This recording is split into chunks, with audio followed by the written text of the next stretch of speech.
All right, chapter 17, verse 1.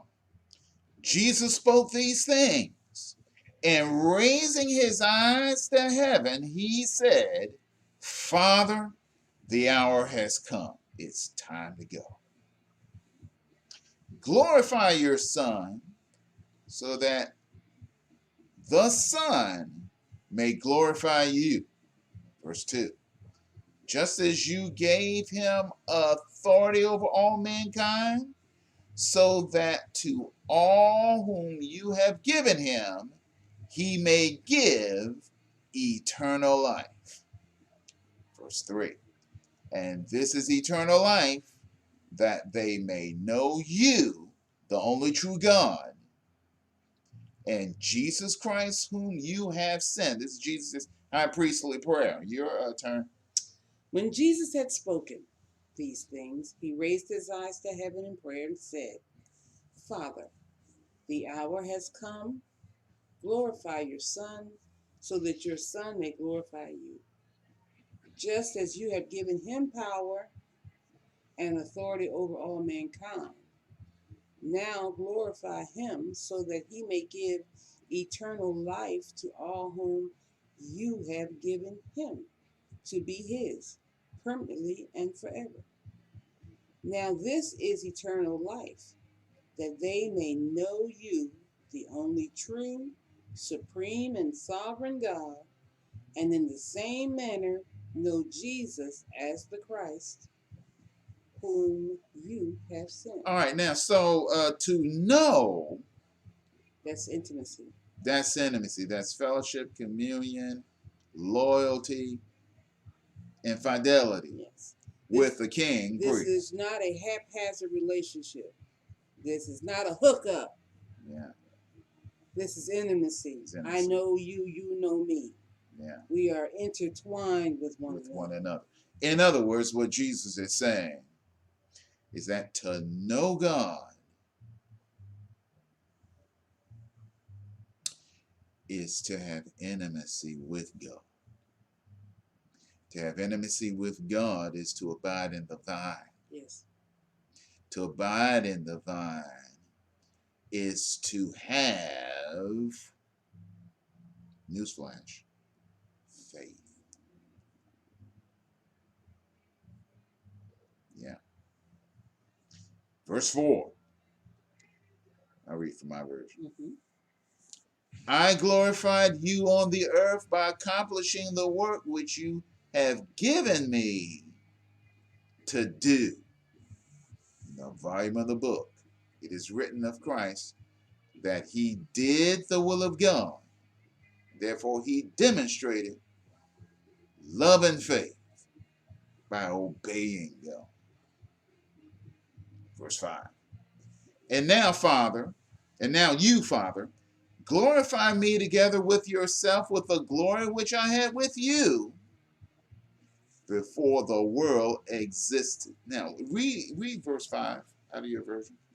Now, Father, glorify me together with yourself. Yeah. Yeah. With the glory and majesty that I had with you before the world existed. Yeah. In other words, this speaks to deity elements. In other words, Jesus is God. In case you were wondering. And he laid aside that God element to come to earth, to be born of a virgin, live 33 years on the earth, receive anointing for ministry for 3.5 years, fulfill his posture as the anointed king. That's what Messiah means. To be Messiah is to be the Christ. Christ and Messiah means the same thing.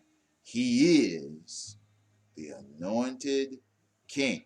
And so therefore, as the anointed king, he was serving humanity by providing his body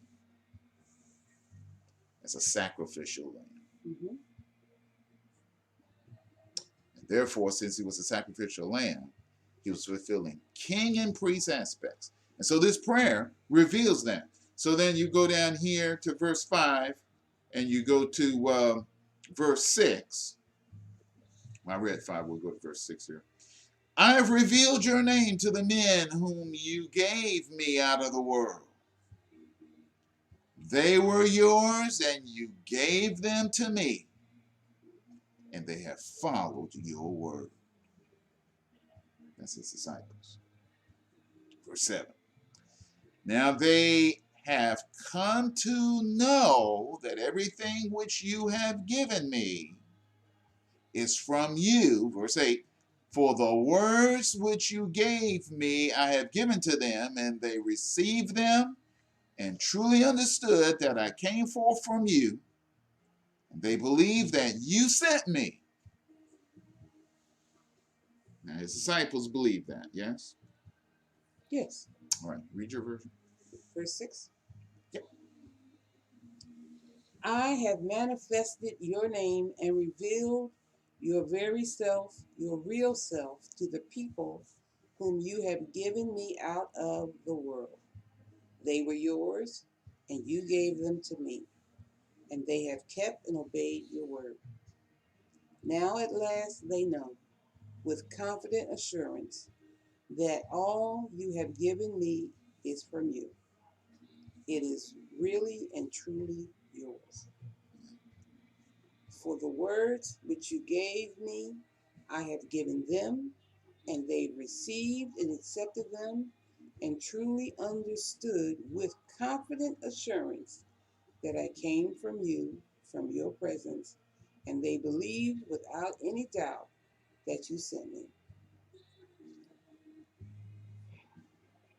Again, we just read up here, just read in John, where Jesus is telling them that God's going to speak to you guys. I'm going to speak to you plainly about who God is. And they said, oh, now we know for a surety that you came from God, right? Right? And they said, and then Jesus said, do you now at last believe? Take care. Notice, an hour is coming and has arrived when you all will be scattered. In other words, up to a point they knew, but again, remember, Jesus is the Son of the living God. He knows the future. He knows that these guys, they don't know they're going to run off and say, no, we don't know who he is. We don't, Simon's going to cuss and say, I don't know him. And the rooster's going to crow. He don't know that yet. Jesus knows that, and he tells them it's going to happen. This is what's going to happen. But he also tells them it's okay when you are strengthened.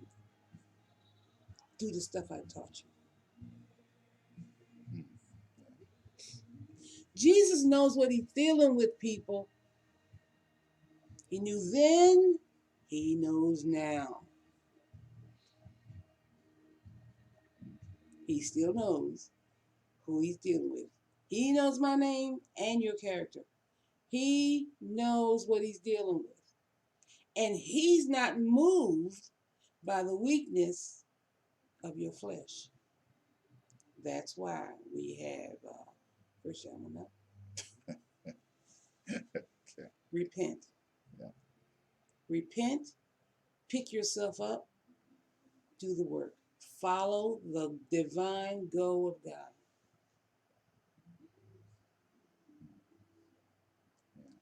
Follow he never said stop going. Keep going. Receive his forgiveness. You know, when we were little and we fell in the gravel, in the dirt, we may have cried. We may have not cried. Doesn't matter. We got up, knocked the gravel, the dirt off our hands, off our clothes, and what did we do? Go back to playing. See, as a child, you didn't say, I'm a terrible kid, I fell. You just got up and knocked and kept playing. You are a child of the living God. He is a God that has forgiven all sin. All you got to do is take part of that, what he's forgiven. God, I, I was wrong. That was wrong. God, forgive me, cleanse me, wash me, give me better insight, help me to make better choices, make better decisions. Keep going.